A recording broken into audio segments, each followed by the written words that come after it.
Sage Forsaken here, and today we're looking at the Final Faction ACRM, which stands for Augmented Combat Rescue Mech, I think.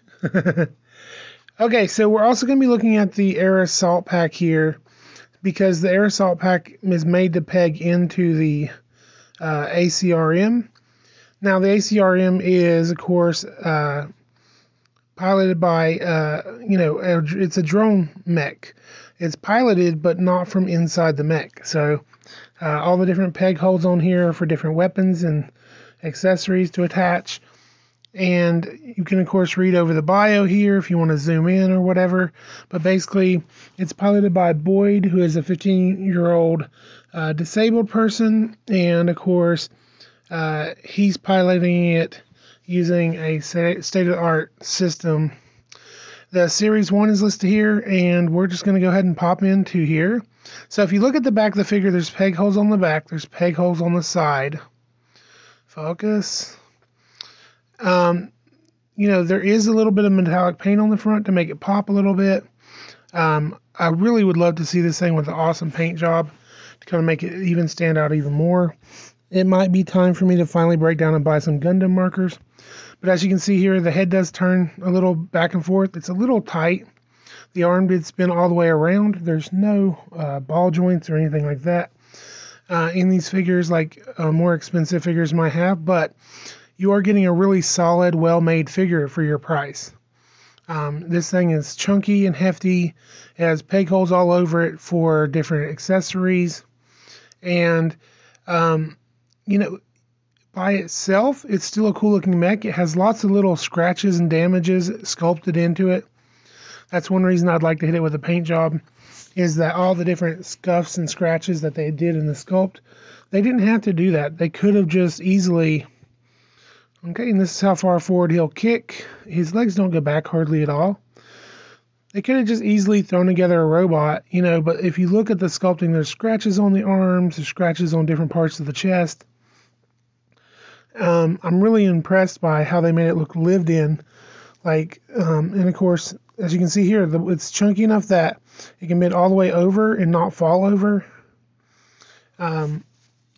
The backpack does peg into the back from the Air Assault pack there.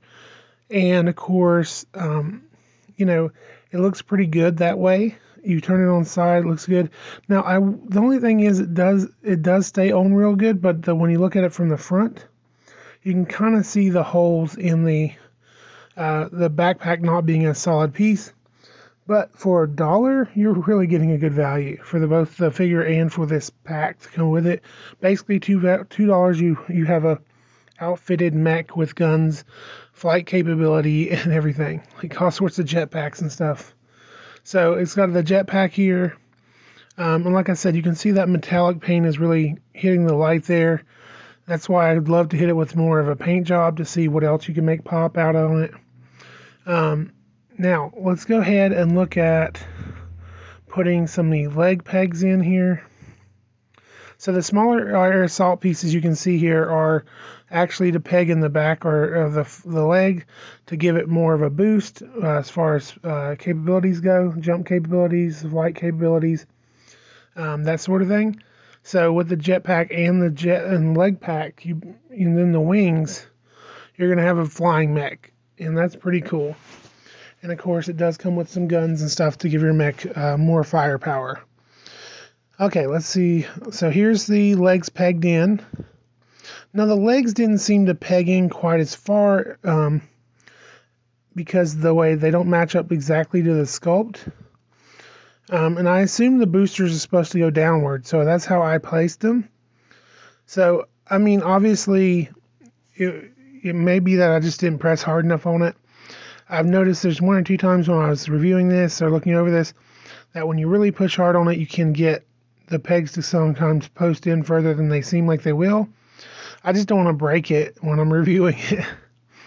But it looks pretty good. Like I said, here's some close-up detail on that sculpt. If I can get it to focus. There we go. And like I said, it looks all scratched up like he was in a battle. Maybe he was fighting a brute. Here's with the arm cannons pegged on.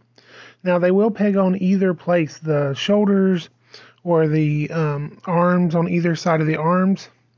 So you're getting a really cool, well, if it would focus, you're getting a really cool weapon pack. And of course, I like that there's not as much damage on the weapons because, of course, he could have replaced those parts pretty easily.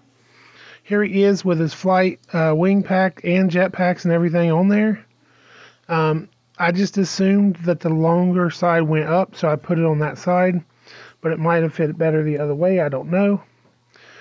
This is fully kitted out with one weapon pack. Of course, I had to have a little bit of fun, and I just threw him on the hoverboard to see if his foot would peg into it, and it did. And then I was like, well, I got more than one air assault pack. So I started just adding stuff to the figure for fun to see how much I could peg in. And even with 2 air assault packs, I still have plenty of places to peg stuff in. It's going to be really interesting to see what other parts they release, and like if they release a different set for the mech on the next wave or something. I could see them easily doing that.